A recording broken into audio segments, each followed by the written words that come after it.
एक बार एक व्यक्ति के 3 दोस्त थे। पहला दोस्त सदा उसके साथ रहता था साए की तरह। दूसरा दोस्त एक आधे महीने में कभी मिला करता था और तीसरा दोस्त तो 5-6 महीने में मुलाकात करता था। एक बार उस व्यक्ति के ऊपर कोर्ट केस हो गया।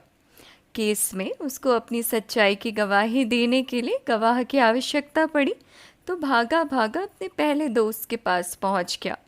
दोस्त ने कहा, देख भाई, मैं तेरी इसमें कोई मदद नहीं कर सकता हूँ, मुझे माफ़ कर। दूसरे दोस्त के पास गया। दोस्त ने कहा, ठीक है, मैं तेरे साथ चलूँगा, लेकिन सिर्फ कोर्ट के दरवाजे तक, उसके आगे की यात्रा तो तुम्हें खुद ही करनी होगी। तीसरे दोस्त के पास गया।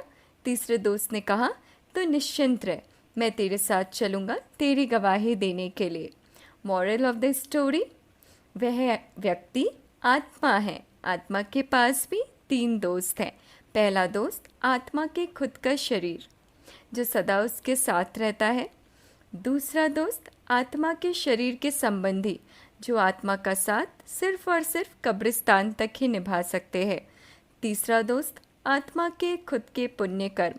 जब आत्मा की पेशी धर्मराज की अदालत में होती है, तब आत्मा के पहले 2 दोस्त शरीर और शरीर के संबंधी उसके कर्मों के हिसाब किताब की गवाही नहीं दे सकते हैं।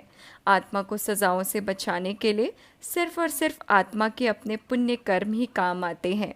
परंतु आज हमने अपने जीवन में तीसरे दोस्त को बहुत थोड़ी सी जगह दी है, क्योंकि हम ये भूल गए हैं कि हम एक आत्मा है और एक यात्रा पर है, जिस यात्रा में इन आँखों से हमें जो कुछ भी दिखता है, चाहे वो वस्तु हो, व्यक्ति हो या फिर वैभव हो, सब विनाशी है और परिवर्तनशील है।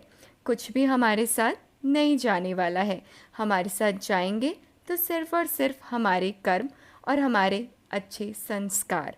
इसका मतलब यह भी नहीं है कि आत्मा को अपने शरीर से, शरीर के संबंधों से नाता तोड़ देना है, नहीं, बल्कि उनका ध्यान रखते हुए, अपनी जिम्मेवारियां निभाते हुए अपने ऊपर भी अटेंशन देना है, अपने लिए भी कुछ समय निकालना है और अपने हर कर्म को, चाहे वो लौकिक हो या अलौकिक हो, उसको श्रेष्ठ बनाने का पूरा पूरा पुरुषार्थ करना है।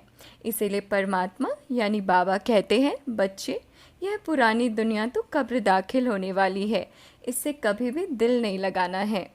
इन्हीं बातों को ध्यान रखते हुए अपने हर कर्म को और अपने संस्कार को श्रेष्ठ से श्रेष्ठ, ऊंच से ऊंच बनाने का पूरा प्रयत्न करना है।